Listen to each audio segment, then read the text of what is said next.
Hello and welcome to The Shift, the podcast that aims to tell the no-holds-barred truth about being a woman post-40. Created and hosted by me, journalist and author Sam Baker. My guest this week is a woman who, to coin a bit of 80s jargon, punched through the glass ceiling for women in TV, creating not just one, but a series of female characters who broke the mould. And not just any old female lead, but older female leads. There would be no Happy Valley or Scott and Bailey if it wasn't for Lynda La Plante's groundbreaking creation, Detective Jane Tennison, brought to life inimitably by Helen Mirren. And I said, why and how have you come to me? And he opened a drawer and he pulled out Prime Suspect. And he said, don't you know about this? I said, no, what? He said, everyone is fighting for this script. And he said, it's the best thing I read in years. The BAFTA and Emmy award-winning screenwriter of Prime Suspect, Widows, and many other hit TV shows, Lynda has written 43 best-selling books, including the Young Tennison series, the latest of which is Unholy Murder, that takes Jane Tennison back to the 80s as she battles to break through in the macho Met as a young police officer.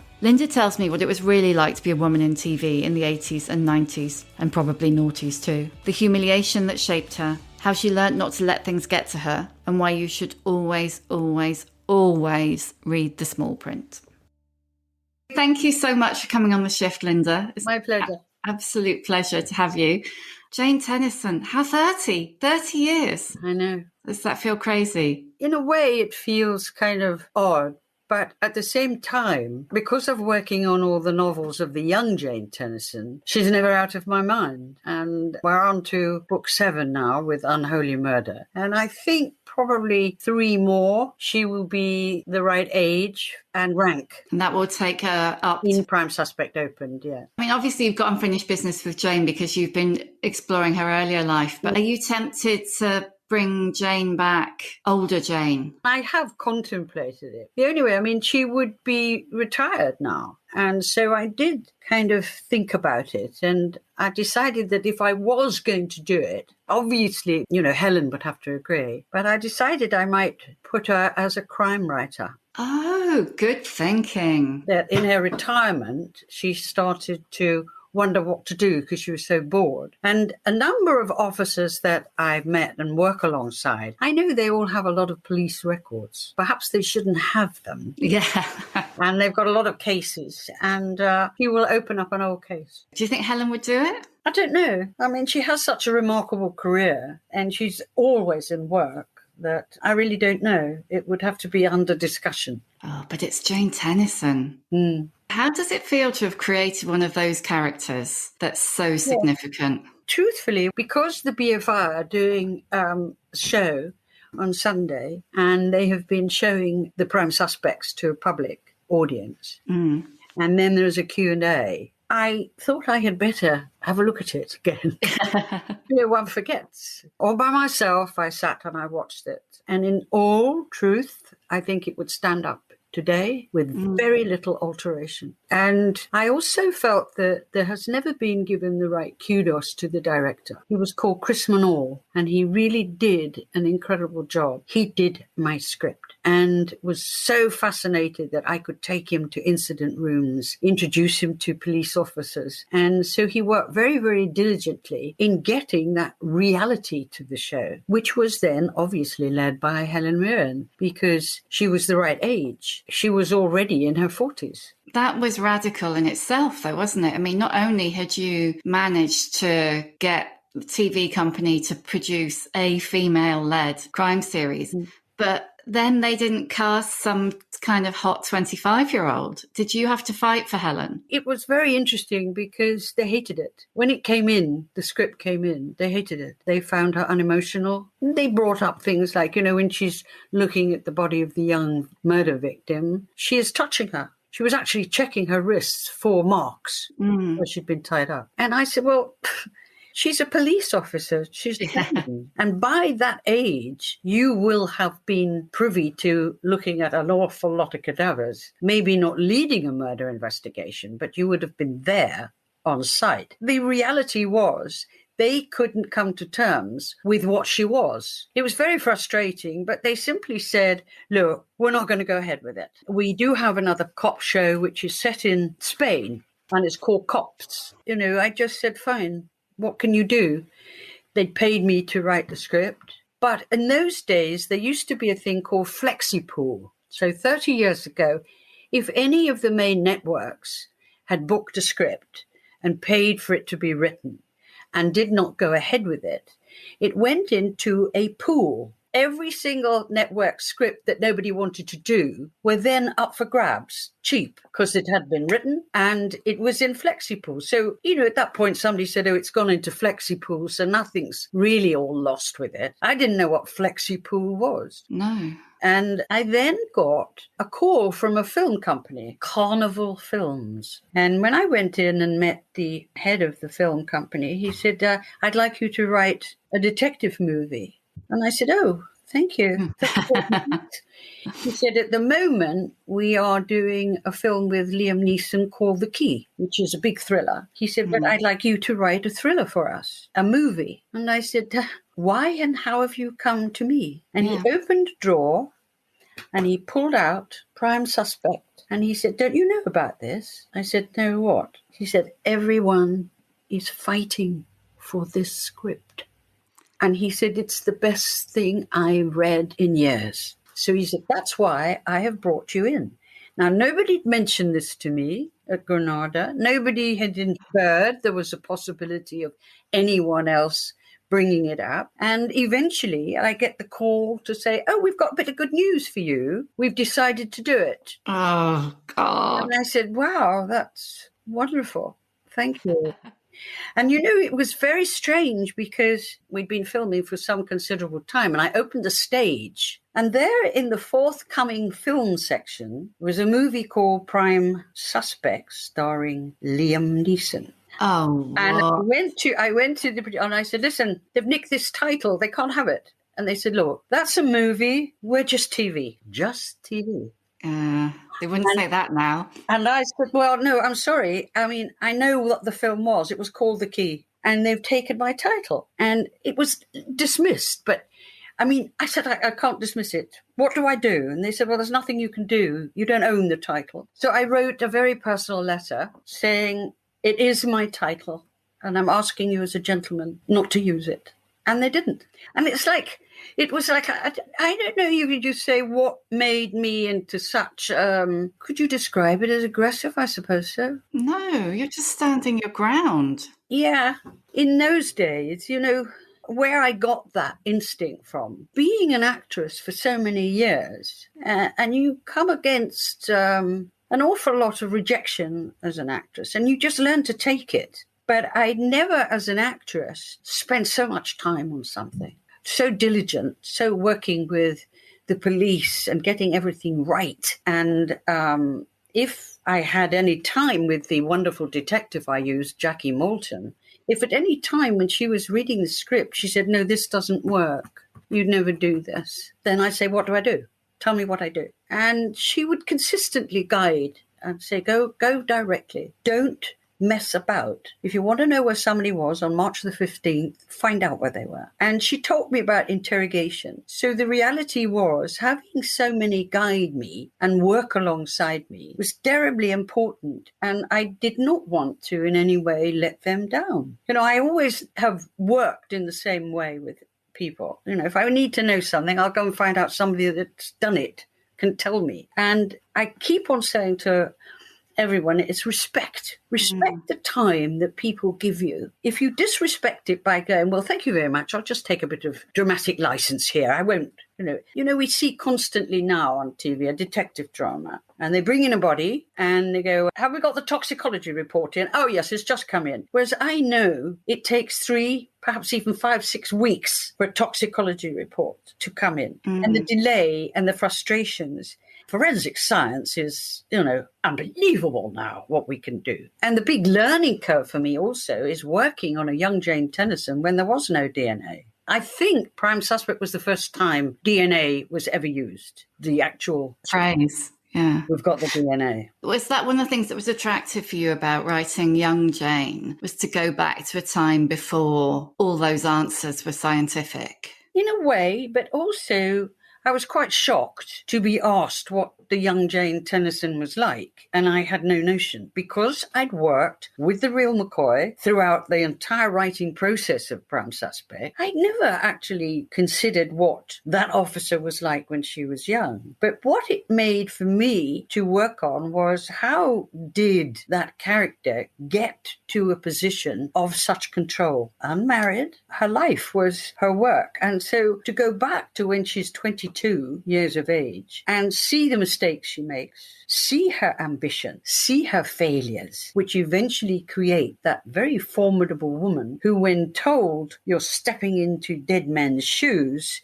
she said, how else do I get this job? And so that has been a really wonderful exercise for me. And at the same time, a terrific learning curve, having to run to a phone box to make a phone call. Yes. What an emergency. Yeah. He's like, and nowadays, the mobile phone, you see, the mobile phone, what equipment that is. Yeah, it's changed everything, hasn't it? They can ping off when somebody says, no, I wasn't near Hampstead on the 15th. His mobile phone says, pinged off Oxford Street. He's pinged off. There he is in Hampstead from his mobile phone. And people think they can delete things off their mobile, and they can't. So it means that, in a way, you have to create a really strong group of characters that you're interested in and not make them kind of wallpaper. There's what I call wallpaper characters. There's an awful lot of many characters. Yeah. And then if you have to wait 3 weeks for a toxicology report, what can you put in that will make that energy level lift? And often, you see these dips in dramas, and it's the same in reality as a dip in a crime novel. You're reading, it's writing crime novels is a very fascinating exercise because you know what the end is. Now you have to be able to make somebody so fascinated they keep turning a page and turning a page. And the puzzle is that you are actually engineering somebody to think, I know who did it. Oh no, roll, yes, roll, yeah. roll. And it's a fascinating process to go through to formulate the puzzle. And often when I'm reading crime, which I have to read a lot, because the worst thing is if you're writing a novel and then you see the crime novels come out and it's exactly the same plot, you think, ugh! Oh, no, start again. Crime. And we have a lot of female crime writers now. Go towards the psychological side. But over and over again, it is a fashion. So I'm reading a crime novel and enjoying it. And then I think, here they're going. They're blowing it. They're failing. Because 3/4 of the way through, you feel the writer going, oh, got to finish it. Yes. Got to bring in the killer, bring and end it. And you think, I've definitely done that. I get so angry. That you're suddenly introduced to a character that you have no notion who it is. And then the book is end. Yeah. You're no fan of the ludicrous twist, are you? No, none at all. None at all. Also, with crime novels, there is an end, when it says the end. Yeah. In real crime, there is no end. There's no end to your daughter, your son, your husband being murdered. There's no end. You live with it. And, I find over and over again the tragedy when I'm interviewing, families of crime victims. Some of the things they say are so emotional. One mother said, I am in pain every day, and I know I could go to therapy and lose the pain, but I feel if I lose the pain, my daughter's gone forever. And that is, then sometimes you see someone who's interviewed and they have a quietness to them and one mother said, when they eventually found my daughter's body, I knew she had already gone, her soul had gone. So whatever had happened to that body, she was already free. So there's so many different emotions that come, and that is, with a novel, you got them, put them away, it's finished. And that's why I do deal so much in detail with victims, because and the understanding right now is that this man is now on parole after serving a sentence for murdering, raping 2 young girls, and within a very short time. There's such a tendency, isn't there, in crime fiction? I mean, it's getting a bit better, but to almost hero the serial killer. Yes, I hate it. It struck me when I was watching the first series of Prime Suspect. I watched it when it came out, and I probably haven't watched it since. And there's so many things that struck me, and like you say, it absolutely stands the test of time. It's shocking in some ways, the way that, I want to say Jane is treated, but actually not shocking in other ways. But one of the things that I wondered if they would do now, or that maybe jars now, is you didn't shy away from the kind of corpses. There were several female corpses, and the camera does not linger, but it dwells on them for a while longer than it would now. I think the opposite. I think now they dwell much, much longer. In fact, I was looking at Silent Witness the other night, and I mean, she was digging around in a cadaver for ages to bring out a heart monitor. Yeah, it's true. I mean, good heavens, she's digging around in there for a long time. But you see, I mean, you take any cop show that's on, and you look at there is a DCI who looks about 24. Yes, yeah. She couldn't be that rank, and it's over and over again. That's when I get slightly irritated. I mean, Sally Wainwright brought that lovely series, and she was wonderful. Happy Valley. Happy Valley was wonderful. Good, there you had a woman that actually was totally acceptable as a high-ranking police officer. Do you think Happy Valley would have existed if not for Prime Suspect? Because you laid the path, didn't you? Yeah, but I think Sally Wainwright is a very, very good writer. She'd have come up with that. There's a lot of things that I look at and, turn off. Yes. People say, well, what do you watch on TV? And now we have a plethora of real crime and documentaries. So I'm mostly focusing on the documentaries. And again, a fascination for me is you are seeing sometimes a crime that had been committed in 80s, 90s, very early 20s. Look at the police officers, their memories, how emotional they are about it over and over again. You see that it doesn't go away from them. And that's the one thing that I found, to me, very moving, how often the emotion of one of the officers involved in a crime that I was writing, just you could see the emotion come up inside them. And then they kind of try to dismiss it. We can't spoiler, but in Unholy Murder, that happens, doesn't it? Exactly. One of the officers has a case that won't leave him. Yes, he can't leave it alone. And I don't think I ever met one officer who was involved in a child murder who has ever been able to lose that pain. And strangely enough, in Trial and Retribution, a series I did do a child murder. And I found the emotional impact on me, on the crew, on the actors, extraordinary. For the child, we used triplets, and they thought it was a game. I was talking to a mother of a victim with a child murder, and her husband said the wait was terrible, waiting. Could they find her? Where had she gone? They didn't know where she was. And his wife was looking out of the window, and they were in a high-rise council estate, and she saw the female police officer get out of a car. It came slowly up towards the flat, and they had officers around, but this was a female in a patrol car moving towards them. And she got out of the patrol car, and she put her hat on. Oh. And he knew they were coming up. And when she walked in, she took her hat off and put it under her arm. And that's when they knew it was over. And he said his wife gave one howl that was pure animal. And so when Helen was getting ready for the scene, I said to her, you're going to have one take. And I want one take where you do the howl. That's all. We didn't say anything to anybody. I said, try it. Just go for a howl. And it was absolutely so chilling. Really, really chilling. She was such an astonishingly good actress. And that's been a great fortune for me in all my shows. I've been able to pick incredible actors. Also, the thing is that you have written and made happen incredible female roles and for older women. And that was so, I mean, obviously you'd had Widows before Prime Suspect, but it was so rare. And it still is rare, actually, as you said.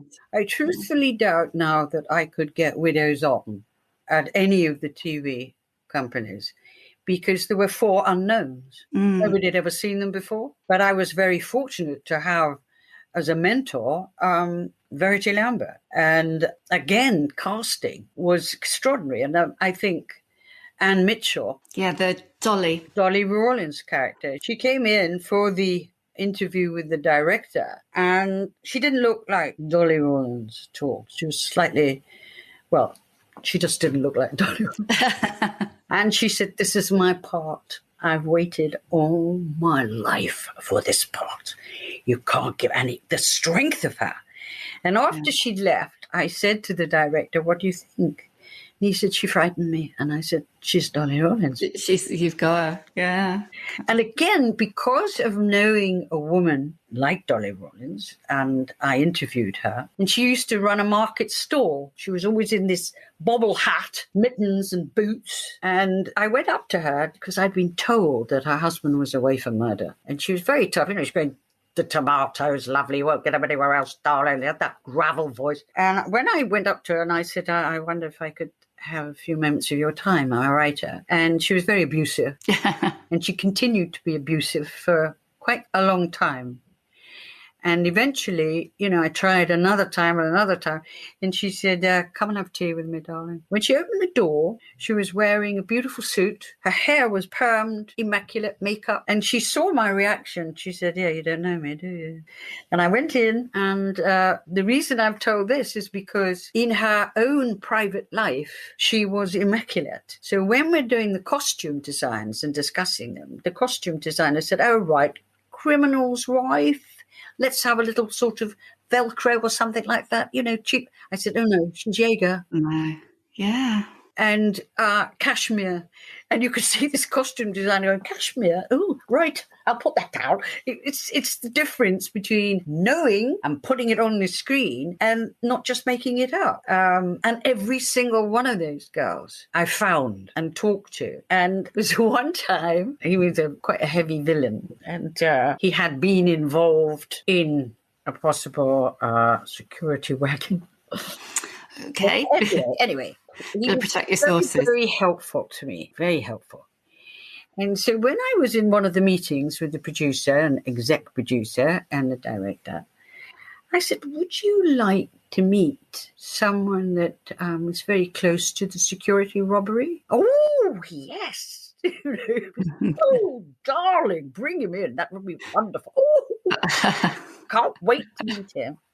And he was a very elegant man, and he had a fur collar on his coat, leather coat. And he came in, and they became completely silent. At a very big boardroom table, they were all grouped together, and he and I were on the other side. And they just reacted in complete panic. They didn't know what to ask him, what to say to him. He was quite thuggish. But he then said, "Would you like me to help you?" And I think it was the director who said yes. And he opened his coat and delved into his pocket. They all reacted with a... They thought he might be going for a gun. Oh, what he came out with were dinky toys. And he laid them out on the table and he said, "Okay, this is where your security wagon is. This is where your banker is. This is where..." And he gave them the entire robbery. And it was just... And then he put his toys away. And they said, "Oh, thank you very much for coming in." And it's you get the information you need in... This is why I can never understand when people are doing a prison series, why don't they go to the prison and listen to them? It's very different, the sounds. And over again, the information I've been given literally is, I'm a sponge because I never take a tape recorder. I never make notes in front of them because they make them withdraw. Yeah, stops them talking, yeah. So I have memory. I don't forget anything. I've got this awful elephant's memory. And I can come back and virtually type out whatever I need to know.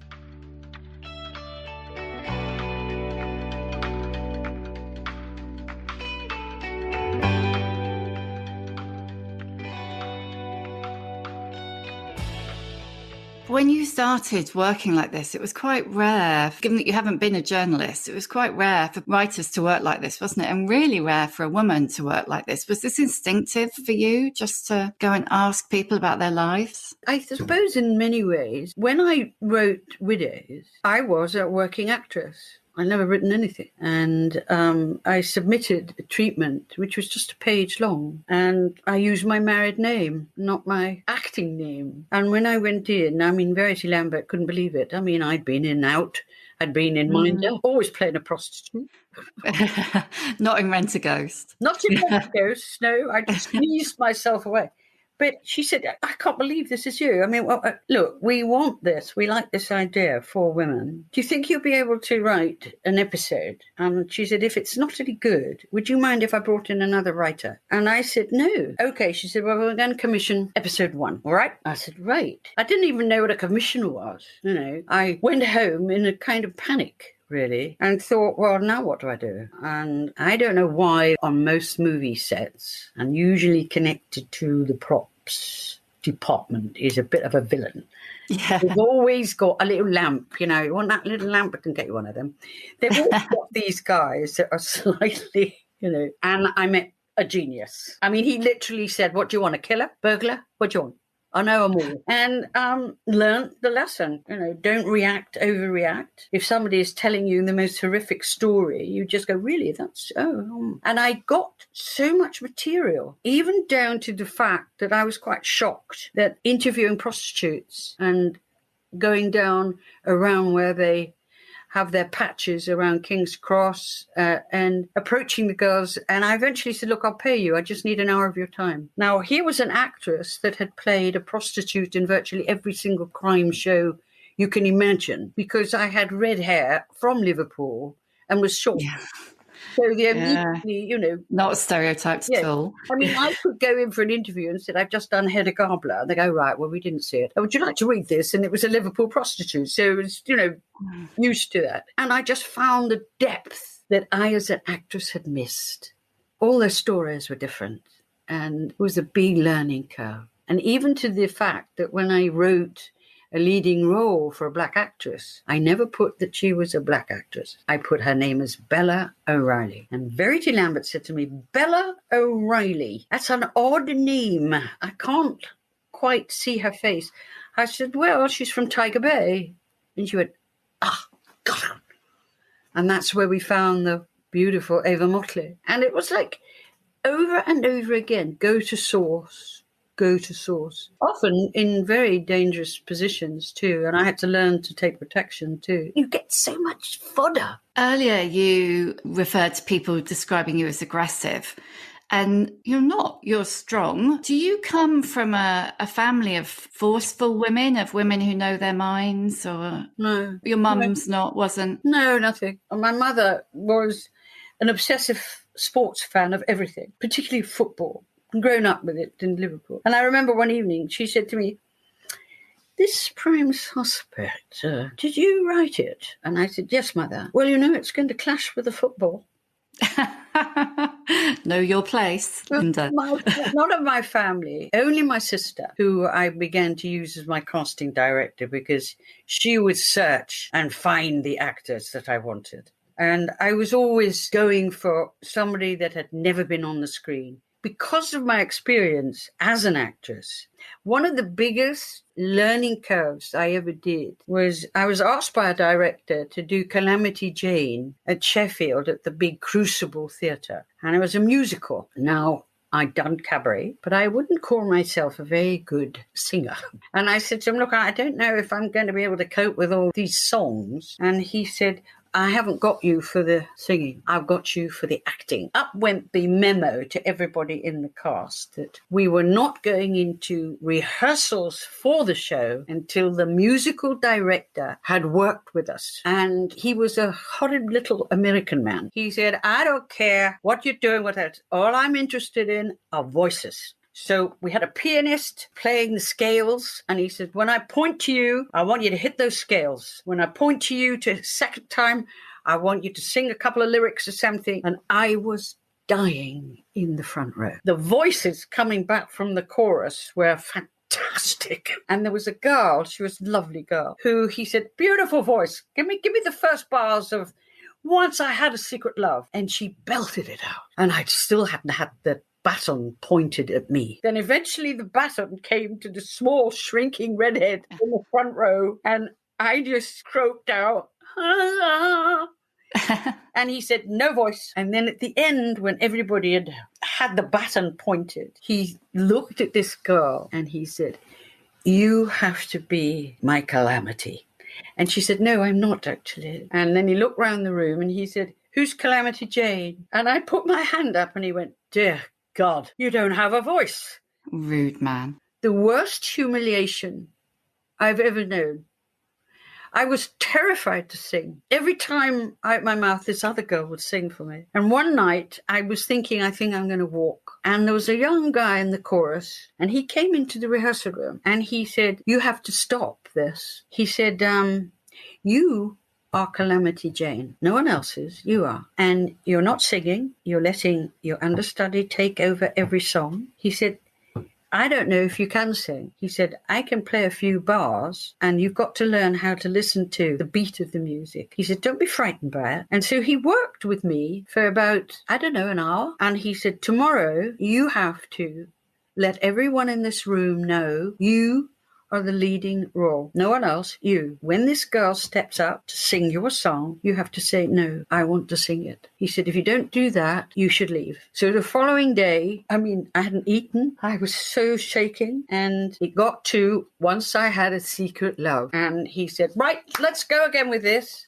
And she stood up and I said, no, excuse me, I have to sing it. And he said, oh, really? You have to sing it? I think it's been proved here at every rehearsal. You have no voice. And I said, I know, but I will sing it in my way. So everyone in the room was poised. I have never known fear like it. I was shaking from the soles of my feet. And he said, so how are you going to sing this famous song? And I said, I want to sing it very quietly and bring it right down for emotion. And I turned to the pianist and I said, can you not bang out the notes? Play it softly. It wasn't good, but it wasn't bad. He never said it was okay. It was the encouragement of every member of that cast. When we went in to actually physically rehearse, then I was on safe ground. I knew what I was doing. And it was a monstrous hit, the show. And it was the biggest joy I've ever known on stage. Extraordinary. And to go through the humiliation and to fight through it, to get that performance out, was, I think, probably the biggest learning curve of my life. And I think that, truthfully, has mirrored probably everything that I've done, the fearlessness, because, even producing, the discrimination when you're a producer and being the only woman in an edit suite. One time we were in the edit suite, all men, all working the machines, and I was in front. And they often used to refer, she's in, hear that, she's in, no, she's here. Yeah. And I'd sit there. And in this particular, you see it on a big screen, and then you have them playing the music and you say, yes, that's fine, bring the music down, no piano in that, leave that. And it was a scene where somebody had to walk past a church and a bell rang. So I said, can you stop a minute? I said, the bell is in the wrong place.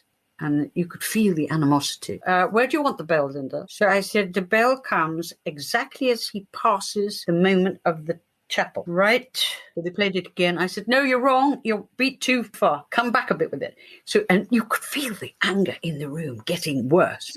They then were very, well, she's just said the bell is a second off. Did you get that? Second off. Right. Try it again. Try it again. No, she's done it. I was keen. Then they got the bell in the right place. And I said, bell is in the right place, but you're using the wrong bell. This was like, I dropped a bomb in the room as this huge man behind the desk said, what bell are you referring to? I said, I sent you a tape of a bell, and a bell that I like the sound of. And a very young engineer suddenly said, oh, I think I've got that. I said, put that bell on in that position. And it was completely different sound of this bell. It was like a very low sound. And I said, okay, that's it. That's fine. Thank you. Let's go on. Nobody said you were right. Nobody said that was well done. Nothing. Of course not. No. Go on. But if I had, thrown a tantrum, screamed or shouted, but they had no actual comeback. And that's what I discovered as a producer, and casting the right people and working with the directors was very great patience and never to actually really humiliate anybody. It's that constant thing, though, isn't it, that women get, particularly in very male environments like that. Like, you're difficult, you're stroppy, you're obsessive, you're, Yeah, here she comes. What? Yeah, issues. Has it improved as you've got older and, been reeling out a string of hits? Is it? No. I mean, I don't want to go into depth of it, but, I went through gross humiliation when they wanted to make the young Tennison. Young actress came in, blonde, very chirpy, came in. She hadn't done anything. She told a funny story about meeting somebody in a coffee bar before she came in. And then she read and she left. And I said, that girl has to be cast. She's absolutely stunning. Oh, well, I don't think so. No, it doesn't do anything for me. I said, no, I think she's wonderful. She's very talented. Yes, but she only just had that. I said, cast her. They didn't cast her. And her name was Florence Pugh. Oh, good Lord. Oh, and that was who you wanted for young Tennison? Yeah. Oh, idiots. I don't think she was right for the lead role, but I mean, it went in every direction now. I would bring in actors and every single one was turned down. And I'd never, ever had to deal with these pompous people. And I thought it still hasn't ended. But this time I walked, because I think you do get to a point where you say, I'm really not prepared to get myself too distressed. And strangely enough, I met a wonderful old producer, and he said to me, I hear you've had a very bad time. So I said, yeah, a bit of one, it's hard. And he said, just remember something. Don't waste your time on anger. Don't don't let it get you. The best revenge is success. And I said, well, thank you very much for that. And about 2 days later, Steve McQueen rang and said he wanted to make the movie of Widows. And so you go, thank you very much. Yes. But it's true. Perfect. To be able to not let things get you down. And I think eventually now I'm old enough, I still do get very emotional now. Did it take a long time to learn that, to be as actually self-contained as you have always seemed? Yeah, a long time. Very long time. And also, I did have a very good mentor, Verity Lambert. Yeah, amazing. Who taught me how to edit. And I often say to people, look at a headline. If you want to know how to hit and pitch a script, look at a headline. Yeah. Look at the journalistic, how fast they get to the point that makes you want to read an article. And over again, when I'm giving lectures and talking to students and things, I say that. I mean, you're kind of almost, you're a brand, you're Lynda La Plante. Mm. Has that been a blessing or a curse? Oh, it's a blessing. Absolute blessing. I mean, I couldn't think of it as a curse. What I always say is that I never really asked for it. It just sort of came about. Suddenly, a Lynda La Plante drama. I mean, I'd never asked for that. It's very good and it's very helpful. But I still get most of my enjoyment from literary events where I meet and sign and talk to people and have these Q&As. And invariably, over and over and over again, somebody comes out and asks me something like, what happened to Harry Rawlins, the child? And, that's back from Widows. Somebody said that. And I said, I don't know. And it's over and over again, the feedback. And I think if that stops, because during the pandemic, it's been unable to go to events and unable to talk to people that like Lynda La Plante and have a good laugh. Yeah. You're missing part of a circle, aren't you, of the work? Yeah. But the Zoom has helped a lot to be able to do a lot of interviews via Zoom, like with you, but it is missing because invariably it fills you actually with a lot of joy to think these people go out and they buy my book and then they bring it for me to sign. One of the things I want to ask you is, like, when I was watching Prime Suspect 1 and just thinking about Jane Tennison, and there's a real sense, isn't there, and that certainly it was like this when I was kind of growing up into adulthood in the 80s as well, that womanhood was a bit of a liability, that we were kind of taught to downplay it. If you want to get on, just be like them. And then you're judged for not being feminine enough. Have you felt that in your career? Probably not because of an actress. You're a bit of an alien anyway. And I went to the Royal Academy by far too young. I mean, I had no idea about life. believe at all. And there I was. I mean, nor did my parents. My father, I said, I want to go to a place called RADA. He said, what is it, cafe? I said, no, it's a drama school. Oh, well, I'd never been from Liverpool on a train to Euston Station, got off, never been in a taxi before. I'd never been in a theatre. I'd never seen a show. My parents thought the Brownwick's Whitehall Theatre, that was what the world was about. At Christmas we'd watch Whitehall Farce. And so for me to want to be an actress was because I had the luck of the gods at my school. I had a drama teacher that came in. She was actually supposed to be literature and took over drama and fed me books and fed me books and talked to me all the time. And nobody had ever done that. No interest at all in the theatre or films. You were dyslexic, weren't you? Yes, very badly so. So reading was not a straightforward thing for you. Well, again, I was fortunate because I had a tutor at the school. When they noticed that I was holding the book upside down, there might be and she said, you're not reading at all, are you? And I said, well, not really. And she said, but can you read me this? And she held out a page of, I think it was Jane Eyre. And I said, no, I can't actually. And she said, why can't you read it? I said, well, it's a bit blurred. And do you need glasses? No, I don't think so. And eventually she sussed all the words were jumbled up. And she made an alphabet, big alphabet for me, with A, ape, apple. And as soon as phonetically I began to learn the alphabet, it became easier. But I didn't really read well until I had a typewriter. Because I think I never actually had that humiliation about it, that was something wrong with you. It never worried me at all. I was so naive. And I can remember talking to John Hurt, who was in my group at RADA, and Ian McShane, an actor. And there was an actress that I was particularly, or a student she was really, who I thought was fantastic. And her name was Morag. And she had a short-cut, boyish haircut. And she smoked Giton cigarettes and had a leather handbag. Oh, she sounds very cool. Oh, I thought she was unbelievable. And one day with the Giton between her lips, she said, have you got a gynecologist? And I said, no, I haven't. Have you? She said, well, of course I have. I just wondered if I've got the best gyno in the world. I don't know. So at lunch with John Hurt and with Ian McShane, I said to him, what's a gynecologist?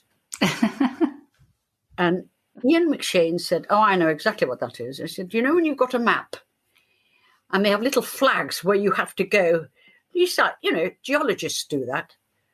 I said, well, why has Morag got one? And they said, well, I don't know.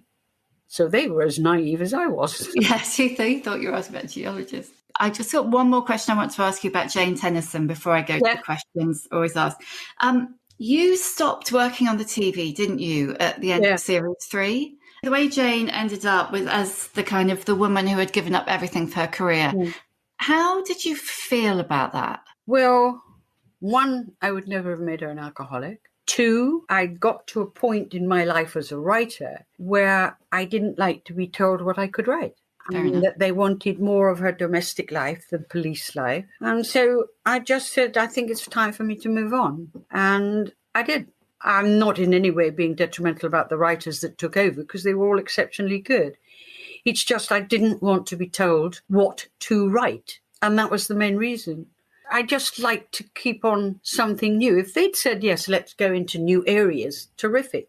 Not domestic life again. Is she going to get married? That was a terrific position, and you create this strong, powerful woman. You want to make her into an alcoholic. She would have been a commander. That's where she was going. Yeah. The first female commander. I'm going to ask you the questions I always ask. What's your emotional age? About 28. Why 28? Because I'm still doing insane things. I'm not grown up. My heart is of a very old woman, but really my emotional age is 28. Because I'm a happy little soul, you see. And I hate it when I'm not happy. You're 78, and how many books do you write a year? 2. 2. Hoping to do a new TV series as well. And your podcast? Podcast, yes, which is so entertaining for me. Can you imagine ever taking your foot off the pedal? No, I can't. Because I don't live in a world where, I watch programs like How the Rich Live in awe, and then I read that an actress in Harry Potter who's like 14 has just made 5 million, and you think, oh, I never made that money. But I was just going to ask you about money. Have you always been good with money? Terrible, ridiculous. My advice to anyone, if they're going to be a writer, whatever they're going to do, always have a lawyer. I had no lawyer. I signed away. I don't own Prime Suspect. I signed away. I had no proper agent, no lawyer. So you have to look very carefully at any contract ever put before you, and always do not be afraid to get advice, even if it's medical. It's very hard when you're suddenly told, oh, no, you don't own Dolly Rawlins. Ooh, is that your cat? Yeah, he's obviously decided he has been ignored for long enough. This is a bit of a side issue, but I was listening to an interview with Michaela Cole, who wrote I May Destroy You. There was a big fuss because she turned down £1 million from Netflix for I May Destroy You. But for exactly the reason you're saying, because she read the small print, which I wouldn't have done either, and discovered that she would no longer have owned her characters or her words or and also any of it. Go back, in time for things that I was signing. There were no audiobooks. I literally, Cedric, to the extent that when you want to use a character from your own book, and your own TV series. No, you can't. You don't own it. I've gone off on one now and I really must go back. But how did that work with young Tennison? Because they agreed to do it. So they let you take her? Agreed to do it, yeah. So you were allowed to write it, but you had to get their permission. Yes, and then they rewrote it and cast it in the way that they did. It's like over and over again. You think by now, at my age, I would have learned a lesson, but I haven't. But I now encourage everybody I know, if any form of a contract, be it buying a house, being it, whatever, a car, check the contract, check your insurance, check it. You have to get over being upset. Yeah. Do you think you will? I don't know. I hope so. I mean, books have obviously played a massive part in your life. Is there one book that you would recommend? It's kind of a crazy book. A book that really is very powerful for me was Bury My Heart at Wounded Knee. Wow. Why was that? I've been pretty well obsessed by American Indians for a very, very long time. And the very first thing I wrote as a stage play was Billy the Kid. And I went over there and met remarkable Native American Indians. The power of the book and the realization of how little you know about that part of history. Wonderful book. Who's an older woman who has inspired you? Who inspires you? I think Vanessa Redgrave is a very much inspirational artist, actress. And she was wonderful because she worked in a series of mine called Bella Mafia. And you wouldn't really think to cast Vanessa Redgrave as a mafioso mama. And she was astonishing, very kind and considerate woman, and such a superb actress. I really, really adore her. And the other one is Bette Davis. I love watching old interviews with her, where she's sitting there, with a cigarette out of her mouth, and she goes, I never wrote that. But she was also very, very forward-thinking woman, who fought all her life for her roles and fought to be cast in the parts that she wanted to do. The studios fired her. She's very famous for putting an advert in. Experienced actress looking for work. In her 30s, wasn't she, when she did that? Yeah, and was still working just before she died. She was such a game woman. She was something else. Do you think there are more roles for older women in TV now, or not really? Not really. Not worth much. They are fearful of it, unless there's a caricature of suffering from Alzheimer's or unless they're like the joke character or the... Yeah, I mean, as I said earlier, I doubt I could get Widow's commission now because I want 4 unknown actors. Every time you see a show, the person in it was either a detective last week or played in a hospital somewhere or other. And, they actually have credits seen in EastEnders on a drama. I don't want to see the same people. The same woman who is always playing the barmaid, the same person is always playing the tart or the common one. It's like casting is appallingly lazy, which is why I always use my sister. I'd say to her, I want a 20-year-old, 6'5", red-haired, overweight young man. She'd find him and bring them. I gave the start to so many young actors' careers And you do take quite a risk when you're putting into a starring role an actor that's never been in front of the camera. And it's the same with directors. One of the most incredible directors is a lady called Aisling Walsh. Brilliant director. She's quite extraordinary, so talented. And I met her at the very start of her career. What's your superpower? I can think of loads. You think that I've got? Yeah, loads. If I had superpower, it would to give people joy. That's nice. Above anything, really. Joy is something else. To actually have joy in your life. Have you got joy in your life? All the time, yeah. It's everywhere. My middle name is Joy. And lastly, Lynda, how many fucks do you give? Quite a lot. Quite a lot. Yes, quite a lot. It's that I'm constantly aware of the generosity of people around, like the vet taking my 14-year-old dog and her saying he's very poorly. It's the generosity of her care. Oh, Lynda, thank you so much. It's been such a joy to talk to you. You've given me joy this morning. Thank you very much. I've loved it. I really loved talking to you, and I hope we meet in face-to-face sometime. In real life. Yes, that would be very nice. Yeah, it'd be lovely. Thank you for listening.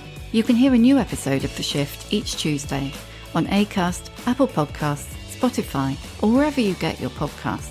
If you like what you hear, please do rate, review, and follow, because it really does help other people find us. And if you'd like to know more about my own experience of shifting, my book, The Shift, How I Lost and Found Myself After 40, and You Can Too, is out now in paperback. See you next time.